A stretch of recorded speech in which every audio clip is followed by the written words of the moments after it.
안녕하세요. 속풀이 짬뽕 알뜰 세트입니다. 살면서 중고거래 한번 안 해보신 분들 잘 없으실 텐데요. 부자들도 중고거래 하나 싶으실 텐데, 청담동에서 당근을 켜면 100만원은 기본에 수천만원짜리 물건도 올라오기도 하는데, 서초동에 한 분은 130억원 어치를 팔아서 화제가 되기도 했습니다. 어떤 분은 바베큐 세트를 파냐는 질문을 하고 229일 만에 답변을 받기도 하였는데요. 이번엔 이렇게 레전드가 된 중고거래 소름 썰들을 모아봤습니다. 그럼 한번 볼까요? 첫 번째는 공사 중인 건물 거래 사건입니다. 작년 초에는 당근마켓으로 거래하는데 소름 돋는 일이 있다는 글이 DC에 올라옵니다. 아이폰 케이블을 구매할 수 있냐고 하자 이건 금방 구입한 거라며 삭제를 한다고 하고, 다른 걸 사겠다고 하자 이건 있다고 하며 거래가 성사되는데요. 잔돈 있냐고 물어보자 있긴 하지만 통증 때문에 내려가기 힘들다고 합니다. 그러면서 판매자는 502호까지 올라와 달라고 하는데요. 주소가 어디냐고 물어보자 금방 1층에서 만났다는 대답을 합니다.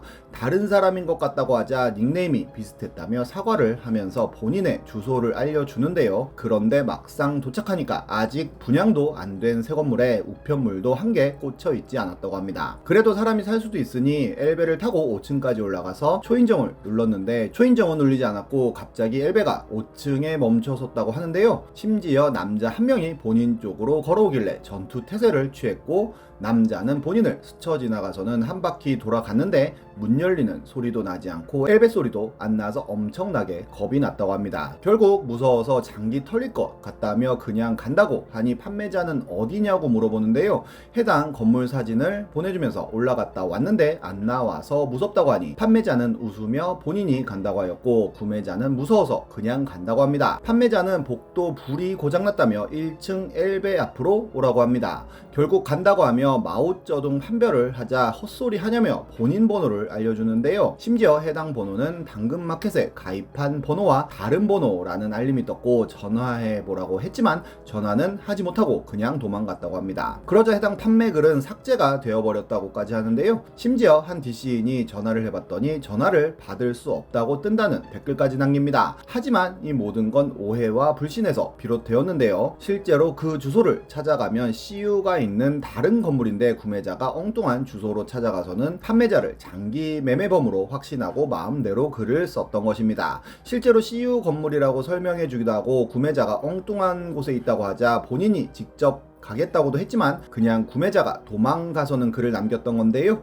실제 주소와 전화번호까지 가리지 않고 남기는 바람에 전화 폭탄을 받아 판매자가 전화 수신 금지를 걸어 없는 번호로 떴던 것이었고, 같은 이유로 판매글까지 삭제했던 것입니다. 제대로 된 주소 찾아가지 않고 개인정보 마음대로 올린 구매자가 소름입니다. 이와 비슷한 듯 다른 사건은 또 있는데요. 캐스퍼님 증감 에바라는 이름으로 40만원의 고양이 사진을 올려서 판매를 하고, 브로 쌍배소라는 이름으로 93만원의 음식 사진을 올려서 판매를 하고, 스뱀 상배소라는 이름으로 125만원의 강아지 사진을 올려서 판매를 하고, 노래방 사진에 175만원을 올려서 판매를 하는데, 후기로는 너무너무 만족스러운 거래였다는 글들이 올라와 굉장히 큰 의심을 산 분이 있는데요. 이 글들이 유명해지자 결국 한 분이 해석을 달았는데 다크에덴이라는 게임의 아이템 거래였다고 하네요. 다음은 중고차에 피 묻은 청바지입니다. 2013년 보배드림엔 제차 범죄에 악용되었던 차량일까요? 라는 글이 올라옵니다. 무쏘 스포츠를 부산에서 중고로 사왔는데 후방 카메라 DIY를 하다가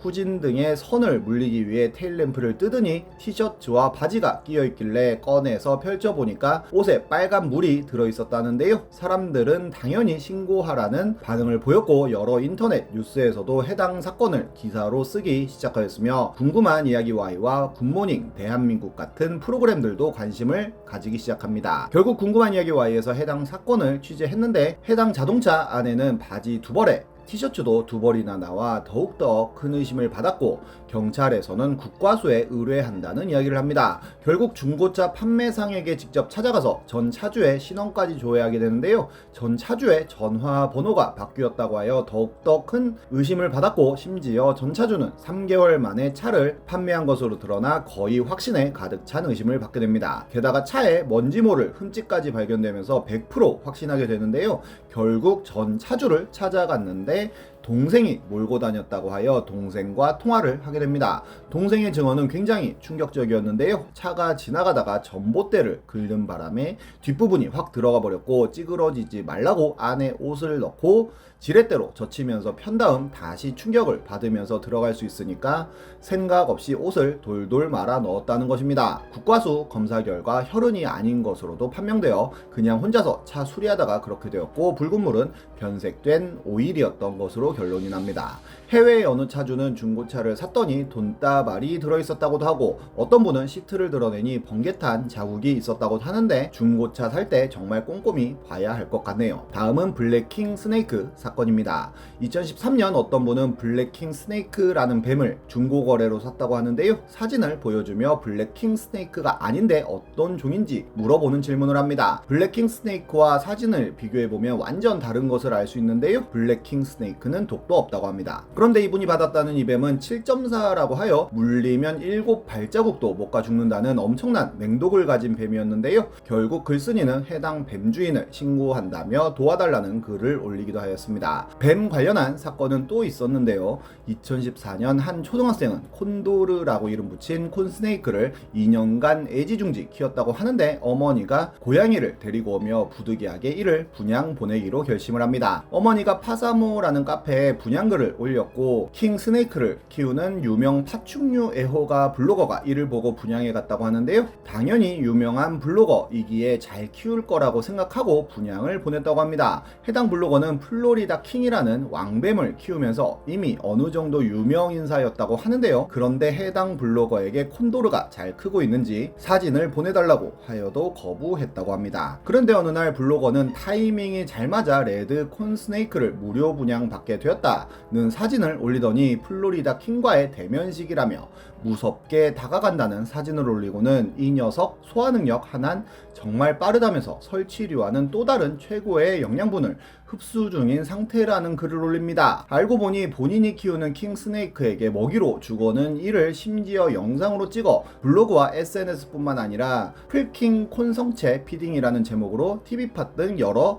매체까지 올린 것으로 드러납니다. 심지어 사진을 보고 한 유저가 왼쪽 아랫 부분이 왜 튀어나와 있냐고 물어보자 먹이 삼킨 직후라 그렇다며 큰 걸 삼켰었다는 이야기까지 합니다. 당연히 콘도르의 주인은 난리가 났고 해당 분양을 취소한다는 글을 올렸지만 이미 콘도르는 세상에 없었고 콘도르의 주인 초등학생은 다음 아고라에 콘도르의 명복을 빌고 그놈을 처벌해 달라는 글까지 올리기도 했지만 해당 블로거는 아무런 처벌도 받지 않았다고 하네요. 이후로 키우는 뱀 종류만 바꾸고 닉네임만 바꾼 채 활동하다가 화가 난 카페 회원들의 신고 폭탄을 먹고 완전히 블로그의 모든 글을 삭제한 후 서로 이웃 공개로 바꿔버립니다. 다음은 JVC 오디오 사건입니다. 한 분이 망가진 오디오를 저렴하게 올려 한 분이 구매 문자를 보냈다고 하는데요. 처음부터 내고를 하여 2만원에 사겠다고 하여 3만원에 안 되냐고 하였지만 답이 없어 오늘 오면 2만원에 판다고 답을 합니다. 그러자 본인이 수리를 한다며 만원에 양보해달라며 다시 내고를 하는데요. 만원은 곤란하다면서 2만원에 살 거면 연락을 달라고 하니 2만원은 부담이 된다고 하면서 찾아본다고 하여 2만원에 사겠냐고 다시 물어보자 10만원 수리비용으로 정해놓고 만원에 부탁드린다는 문자를 보냅니다. 죄송하다고 하자 다시 한번 만원에 부탁한다는 문자를 보내는데요. 만원엔 안 판다고 하자 15,000원을 준다며 주소를 알려달라고 하고 2만원에 팔 거라고 하자 점점 1,000원씩 올려가며 내고를 하여 결국 19,000원까지 올라갑니다. 판매자가 1,000원을 더 주면 고맙겠다고 하자 2만원을 준다고 하여 결국 거래가 성사되는데요. 판매자가 주소를 알려주었지만 계속 CD는 전혀 안되냐, 테이프는 어떤 상태냐 등 상태를 물어보다가 자동차 수리한다고 늦는다더니 못 가겠다고 하며 결국 거래를 취소했다고 합니다. 기다리던 판매자는 짜증나서 재활용품에 버렸다고 뻥을 쳤다고 하는데요. 그러자 구매자는 9분 뒤에 판매자의 동네 쓰레기장을 뒤지고는 판매자 집에 인터폰을 하여 재활용품 쪽만 살피고 갑니다. 좋은 하루 되세요 라고 남기고 갔다고 하네요. 정말 찌질하고 소름 돋는 사건이 아닐까 싶네요. 저는 개인적으로 지금까지 수십 건의 중고거래를 하면서 일반적인 분들만 만나봤는데 이런 사람들 만나면 정말 며칠은 마음이 콩닥콩닥 뛸 것도 같습니다. 지금까지 속풀이 짬뽕 알뜰 세트였습니다.